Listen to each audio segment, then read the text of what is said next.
ہیں کہ میں ایک سفر میں حضرت سلمان فارسی رضی اللہ تعالی عنہ کے ہمراہ تھا، تو راستے میں ایک درخت آیا، پت جھڑ کا موسم تھا، تو ایک شاخ تھی جس پر زرد پتے تھے۔ اس خشک شاخ کو حضرت سلمان فارسی نے پکڑا اور جنبش دی، جتنے پتے تھے گر گئے۔ تو حضرت سلمان فارسی نے مجھ سے پوچھا کہ تم نے مجھے پوچھا نہیں اے ابو عثمان کہ میں نے یہ کیوں کیا ہے؟ تو میں نے کہا جی آپ بتا دیجئے کہ آپ نے ایسا کیوں کیا ہے۔ تو کہا ایک دن میں حضور کے ساتھ تھا، سفر کا عالم تھا، راستے میں ایسے ہی ایک درخت آیا، تو حضور نے اس کی شاخ پکڑی اور اس کو جنبش دی، جو زرد پتے تھے وہ گر گئے۔ تو میں اس منظر کو دیکھ کے لطف اندوز ہوتا رہا، لیکن حضور نے کہا کہ تم نے یہ مجھ سے پوچھا نہیں کہ میں نے ایسا کیوں کیا۔ تو میں نے بھی کہا جی حضور آپ ارشاد فرمائیے کہ آپ نے ایسا کیوں کیا۔ فرمایا ان المسلم اذا تودع فاحسن الوضوء، بے شک مسلمان جب وضو کرتا ہے اور اچھے طریقے سے وضو کرتا ہے، پھر 5 نمازیں پڑھتا ہے، اس سے خطائیں یوں جھڑ جاتی ہیں جس طرح شاخ سے پتے گر گئے ہیں۔ اللہ اکبر، کوئی ایک پتا بھی نہیں بچا، اور اس کے لیے کوئی بہت زیادہ جھٹکا دینے کی ضرورت بھی نہیں ہوئی، تھوڑی سی جنبش دی اور سارے پتے گر گئے۔ تو کہا اس کے بدن سے گناہ یوں جھڑ جاتے ہیں اور اس کا بدن گناہوں سے پاک ہو جاتا ہے جس طرح شاخ ان پتوں سے خالی ہو گئی۔ تو جب کوئی شخص نماز کے لیے کھڑا ہو تو اس کے گناہ مٹا دیے جاتے ہیں اور بندہ ستھرا ہو جاتا ہے، بندہ پاک اور صاف ہو جاتا ہے۔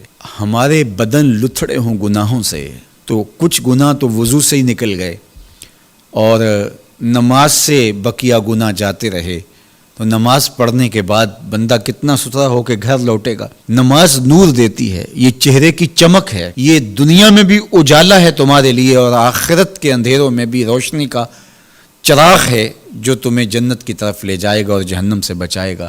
تو اس لیے 5 گانہ نماز شعار زندگی بنانے والے اس دنیا میں خوبصورت زندگی گزارتے ہیں۔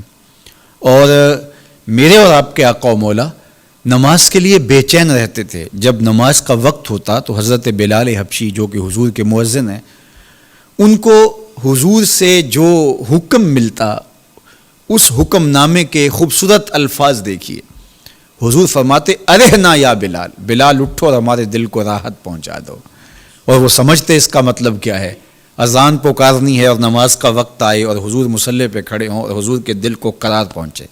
آقا کریم علیہ السلام کا ایک فرمان بچے کو یاد ہے، حضور علیہ السلام نے ارشاد فرمایا کہ جعلت قرۃ عینی فی الصلاۃ، میری آنکھوں کی ٹھنڈک نماز بنائی گئی۔ تو یہ نماز کے ساتھ حضور کا رشتہ ہے، نماز کے ساتھ حضور علیہ السلام کا تعلق قلب ہے، اور وہ محبت اتنی بڑی ہوئی ہے، اتنی فراواں ہے کہ حضور کی آنکھوں کو ٹھنڈکی اس لیے پہنچتی ہے۔ تو نماز کے ساتھ محبت، نماز کی ادائیگی کے لیے کوشش، نماز کے لیے مسجد کی حاضری، گھروں کے اندر نمازوں کا ادا کرنا، نماز کے لیے دن کے اجالے، نماز کے لیے رات کی تنہائیاں، نماز کے لیے تہجد کے سجدے، فرض اور نفل نمازیں، سنن اور مستحبات کے لیے دن رات کوشش، یہ اہل ایمان کا طریقہ اور انداز رہا، اور ہمیں اس کا حکم دیا گیا وَأَقِیمُوا الصَّلَاةَ وَلَا تَکُونُوا مِنَ الْمُشْرِکِینَ، نماز قائم کرو، مشرکین میں سے نہ ہو جاؤ۔